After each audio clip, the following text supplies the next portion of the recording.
kali ini aku akan membahas film The Run Up. Film ini menceritakan detektif Ma Sok-do yang dikenal sebagai monster detektif yang harus menangani kasus misterius. Detektif Ma Sok-do ini memiliki kekuatan yang overpower banget, di mana dia bisa mengalahkan lawannya hanya dengan satu kali pukulan. Keseruan filmnya bermula saat Ma Sok-do dan timnya mendapatkan tugas untuk keluar negeri, Vietnam, guna mengejar seorang tersangka bernama Kang Hae-sang. Biar nggak lama-lama lagi, langsung saja kita ke filmnya.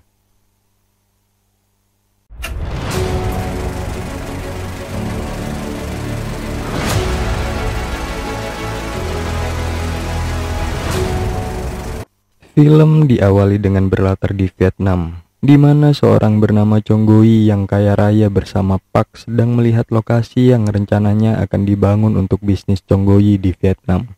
Kemudian datang seorang menemui Chong Go-yi. Saat mereka di dalam mobil van, bukannya ngobrol untuk bisnis, namun ternyata mereka menghajar Chong Go-yi dan menyandranya.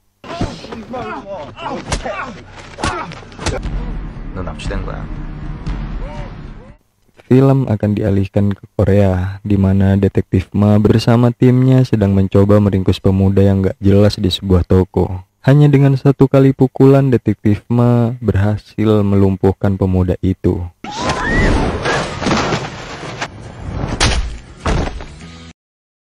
Saat di dalam kantor, detektif Ma mendapatkan perintah untuk pergi ke Vietnam dengan kaptennya, bernama Join Il. Misi detektif kali ini hanya untuk menjemput penjahat yang menyerahkan diri. Mereka harus membawa penjahat itu dari Vietnam untuk dibawa pulang ke Korea.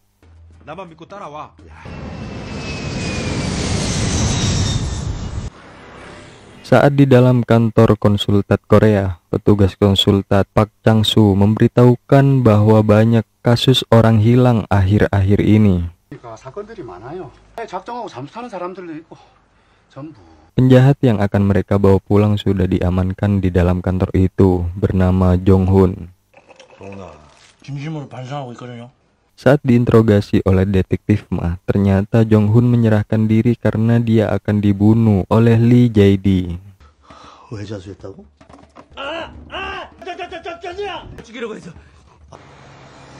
Karena detektif Ma yang sangat pro dalam menginterogasi, akhirnya dia mendatangi rumah Lee Jae-di. Terkejutnya, detektif Ma bersama kaptennya menemukan Lee Jae-di mati terbunuh.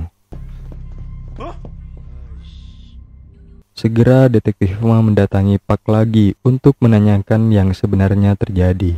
Kalau udah detektif Ma yang menginterogasi penjahat, udah bahaya banget. Pokoknya barbar banget caranya, tapi sangat ampuh. Alhasil Park menceritakan semuanya dari awal. Ternyata awal film itu adalah awal semuanya kenapa Park menyerahkan diri.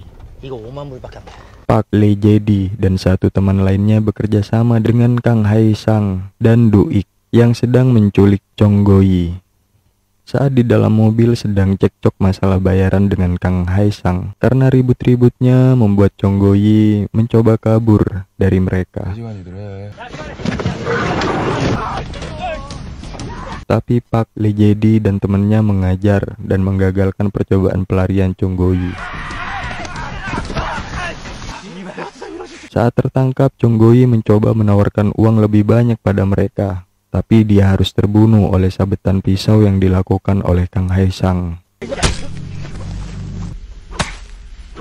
Kang Hae-sang membunuh Chong Go-yi dengan sangat brutal, dan Do-ik menggorok leher teman Lee Jae-di karena terlalu banyak ngoceh. Karena hal itu tentu membuat Park dan Lee Jae-di ketakutan. Dan selanjutnya mereka harus mengubur mayat Chong Go-yi dan teman mereka sendiri. Dari cerita Park saat diinterogasi setelah kejadian itu, Park memutuskan kabur dari mereka dan menyerahkan diri ke kantor konsultat Korea.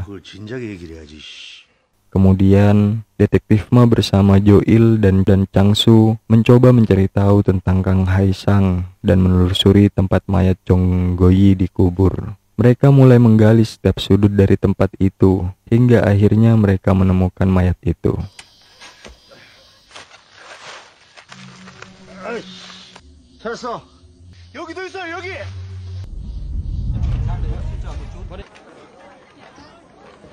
Setelah mengurusi mayat itu, Detektif Ma bersama John Il menuju tempat perjudian yang isinya semua orang Korea. Detektif Ma mencari Raku, salah satu preman Korea yang ada di Vietnam. Saat dihadang oleh anak buah Raku, Detektif Ma menghajar mereka. Yang aku suka banget dari Detektif Ma di film ini, dia bisa menghantam dan melumpuhkan preman yang menghadangnya hanya dengan satu kali pukulan.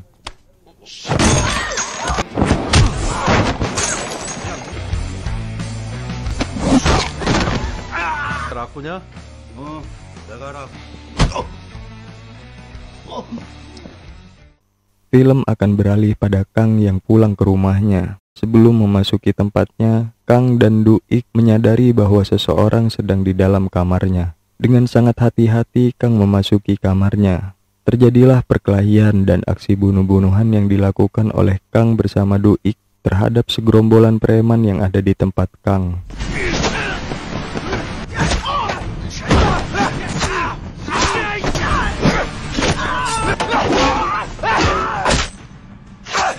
Kang bersama Du-ik berhasil membunuh mereka semua.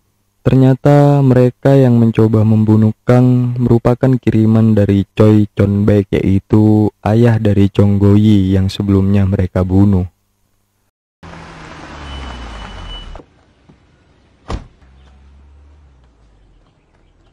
Tak lama Detektif Ma mendatangi tempat Kang.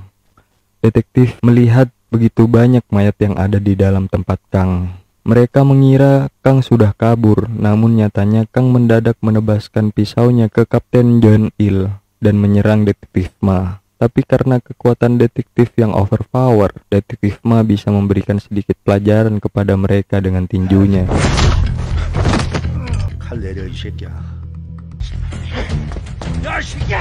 Detektif Ma berhasil melumpuhkan Du-ik, tapi Kang berhasil kabur dari kejaran mereka. Kapten harus dirawat karena luka dari kejadian sebelumnya. Bertepatan dengan perawatan Kapten, Detektif Ma dan Kapten menerima kabar bahwa mereka harus dideportasi karena mereka tidak berwenang menangani kasus pada Kang. Karena pada dasarnya mereka tidak memiliki surat perintah atas penangkapan Kang. Detektif Ma kemudian mendatangi Du-ik yang terbaring dirawat. Detektif Ma mendapatkan informasi bahwa Kang sedang menuju ke Korea untuk mendatangi Choi Chon-baek. Mereka pun kembali pulang menuju Korea. Tibanya di Korea, Detektif Ma bersama anak buahnya mencari informasi tentang keberadaan Kang. Dari rekaman CCTV di sekitar pelabuhan, mereka menemukan keberadaan Kang yang sudah tiba di Korea sehari sebelum Detektif Ma sampai di Korea. Tapi sekarang tak hanya Detektif Ma yang berusaha menangkap Kang. Ayah Chong Go-yi juga menyuruh tentara bayarannya untuk menangkap Kang, hidup atau mati. 우선 도장 주고 시체도 상관없다. Selanjutnya detektif bertemu dengan Ibu Chong Go-yi saat pemakaman Chong Go-yi. Ibu Chong Go-yi berterima kasih pada Detektif Ma sudah menemukan mayat anaknya. Banyak petugas mengawasi acara pemakaman itu. Setelah acara selesai, Choi Chon-baek bersama anak buahnya memasuki lift untuk pulang. Choi Chon-baek tak sadar bahwa Kang sedang bersama mereka di dalam lift. Ya mereka nggak sadar, mungkin karena mereka belum pernah bertemu dengan Kang Hae-sang. Tak lama Kang pun membunuh anak buah Choi Chon-baek. Kang pun membawa dan menculik Choi Chon-baek dibantu 2 orang anak buahnya. Di dalam kantor polisi, Ibu Chong Go-yi dan Detektif Ma bersama timnya menyaksikan rekaman video ancaman pembunuhan kepada Choi Chon-baek yang dilakukan oleh Kang. Kang meminta uang tebusan $2 miliar kepada istri Choi Chon-baek. Saat Kang menelpon dan meminta uang tebusan, Detektif Ma bersama timnya membantu bernegosiasi agar uangnya bisa diberikan secara tunai. Kang pun menyetujui kesepakatan itu. $200만 캐리어에 담아서 가져오고. 못해. 운전사 한 사람은 있어야 돼. 야, 그나저나 운전기사는 우리 애들 중에 누구 붙일까? Detektif Ma kemudian meminta temannya bernama Jang menjadi sopir untuk istri Choi.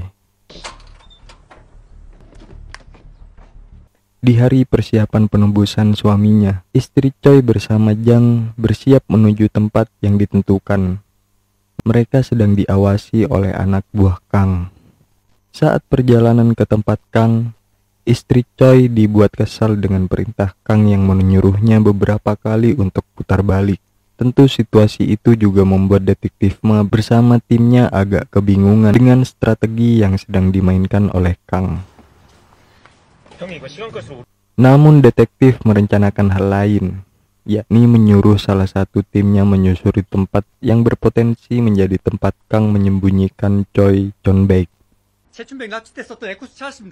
동균이가 에쿠스 찾았대. Pencarian Choi pun membuahkan hasil. Salah satu timnya menemukan Choi lemas penuh luka. Saat membawa Choi keluar, petugas itu ditikam oleh Kang. Namun untungnya bantuan dari polisi yang lain datang menyelamatkan.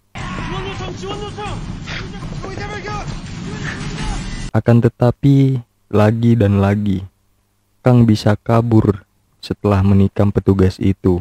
Karena Choi sudah diamankan, kemudian detektif Ma meminta Jang agar tetap pada strategi. Tapi anak buah Kang mencoba menghentikan mobil yang dikendarai istri Choi dan berniat mengambil uang yang mereka bawa.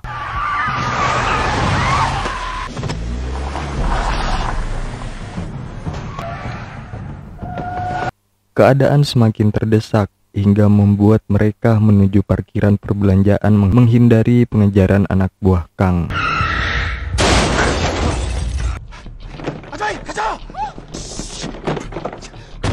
Istri Choi kabur ke dalam perbelanjaan dan dikejar salah satu anak buah Kang. Sedangkan Jang yang mengamankan uangnya juga mencoba kabur dari kejaran salah satu anak buah Kang. Beruntunglah dia bisa kabur, tapi belum tahu nih apa tujuannya. Soalnya di dalam mobilnya juga ada uang istri Choi. Kembali ke salah satu anak buah Jang yang berhasil diringkus oleh petugas yang mengepungnya, dan anak buah Kang lainnya yang sedang mengejar ibu Choi. Ketika berhasil memojokkan ibu Choi dan hendak menikam ibu Choi, detektif Ma dengan cepat berhasil menggagalkan aksi penikaman itu. Dengan tinjunya yang overpower, detektif Ma berhasil membuat penjahat itu pingsan dengan sekali pukulan.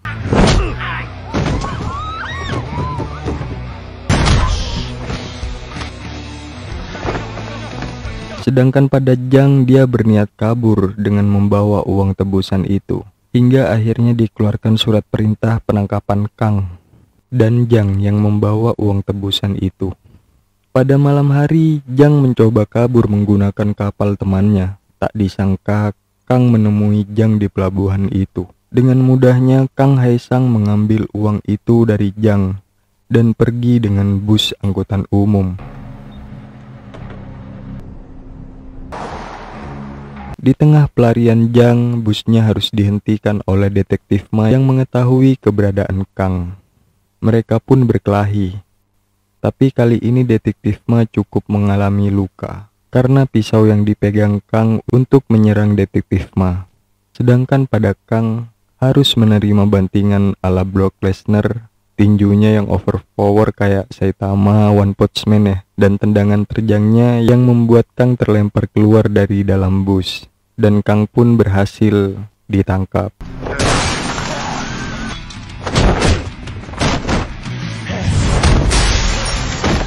Jadi begitulah aksi detektif Ma bersama timnya yang berhasil melumpuhkan kejahatan yang dilakukan oleh Kang Haesang.